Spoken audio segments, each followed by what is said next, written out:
Okay, so in the previous video, we were using requests to pull data via APIs. We were also pulling HTML content. So here in this video, we're going to be posting data. We're going to go over two really common ways to post data, that is using form data and then using a Json payload. And for this video, what we're going to be using is http://bin.org, and we can use that to test an endpoint, sending GET requests. We can also post data to the site. So if we come up here to HTTP methods, we can just post anything and it'll post the same data right back to us. If you've not already installed requests, just pip install requests, and that will install it. I already have it installed, so I'm not going to actually run this. Okay, so at the top of our file, we want to import requests.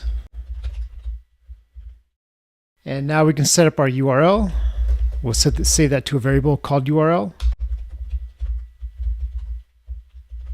And so we're going to be starting off using form data. So what we can do with form data, we can set up a dictionary. So I'll set up a dictionary called data.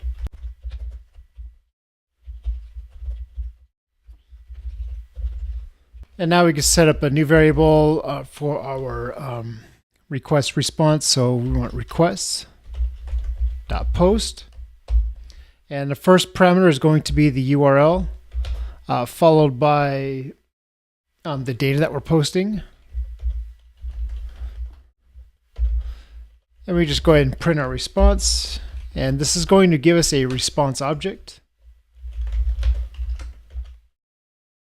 And we got a response object. A 200 response means it was successful. So if we take a look at this in our REST client, so our same one, HTTP bin post form data. Let me see if I can make this a little bit bigger.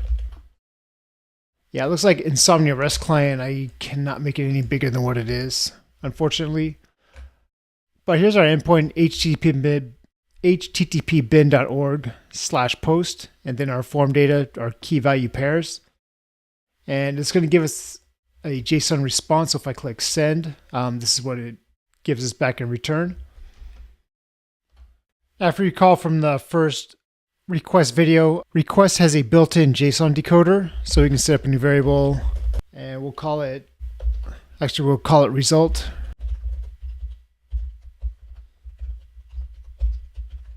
And then if we were to rerun this, what we see is a JSON dictionary. So it would send us back our form data that we posted to them, which is convenient for testing, sending a post request. Now this is in the traditional form data. The way a lot of APIs work is you basically send a JSON, what's called a Json payload. And if we come over here back to our REST client, and then so I have this one set up right here. We're posting to the exact same URL, except we're posting using a JSON object. And then in our header, we're setting the content type to application/JSON. So there's a couple modifications we have to make when using requests. The first one, we'll set up a dictionary for our headers. We want to set the content type.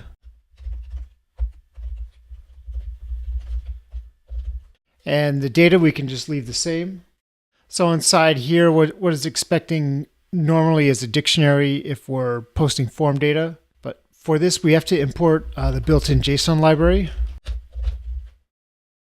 And so we're going to turn this into a string basically. So we need json.dumps. And then since we created a new header, we need to pass that in also. And then if we were to rerun this, actually I'll clear first. So it's quite similar to what we got back. So instead of a form object, we got data, which is, if you notice, this whole thing is enclosed in a string. If we come back to Insomnia REST client, it's a little bit easier to see. So this was the first one that we sent with the form data. So notice we got back a form object that included our data we sent to user with an email address. Now with payload, we got back a data object and not a form object. Our form object here is actually empty. And then we got just basically a JSON encoded string.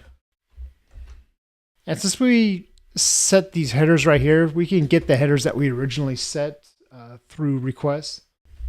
So we could also print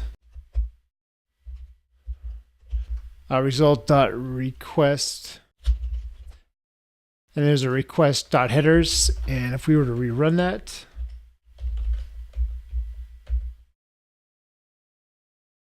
so it's going to give us all the headers that were originally sent.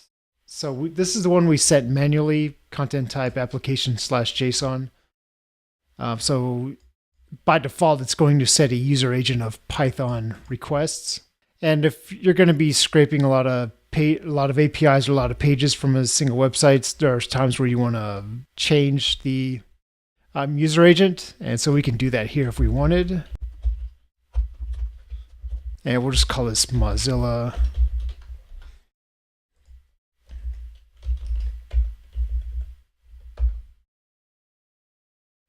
And notice that that's overridden.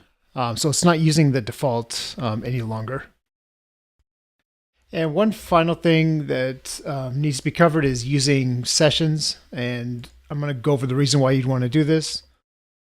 So HTTP bin, they support cookies, so we can basically load this URL with a name of a cookie we want to set and a value. So if we come back to our REST client, so we can set the cookies right here. So http bin.org cookies/set. We're going to set a cookie of ABC with the value of 123. And if I go ahead and send that, we can see that that's been set. And then if we were just actually, so this is supposed to be just cookies. And if we were to send, like, if we do a get request to just cookies, any cookie data that's been saved, it'll return. So we have this value here that we just set a minute ago. So if I, to test this, if I come here to the browser, it's going to be empty. So there's an important concept to understand when using requests. So for this next example, let's just call this same method here. We're going to set a cookie. And I'm going to clear everything else out.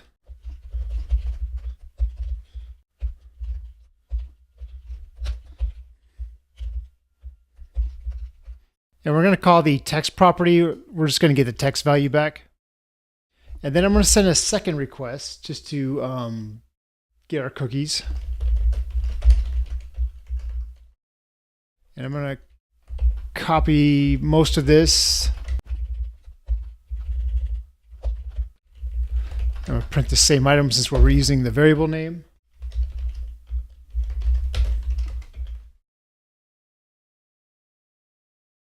Okay, so look at what happened. So we set a cookie of ABC with the value of 123. Then we made this second call to fetch our cookies, and we just get we have an empty dictionary right here, or it's actually an empty JSON response. Now what happens is by default, any call you make, any generic call you make using request, it's going to use a new session. So with that being said, request has a built-in session object. And so for that, I'm going to go ahead and comment this out. And so let's set up a context manager. So we want to call request.session.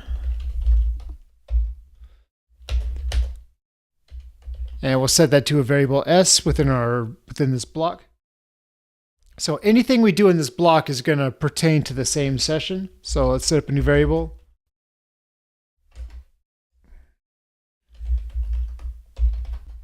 And so the rest of this is all going to be the same.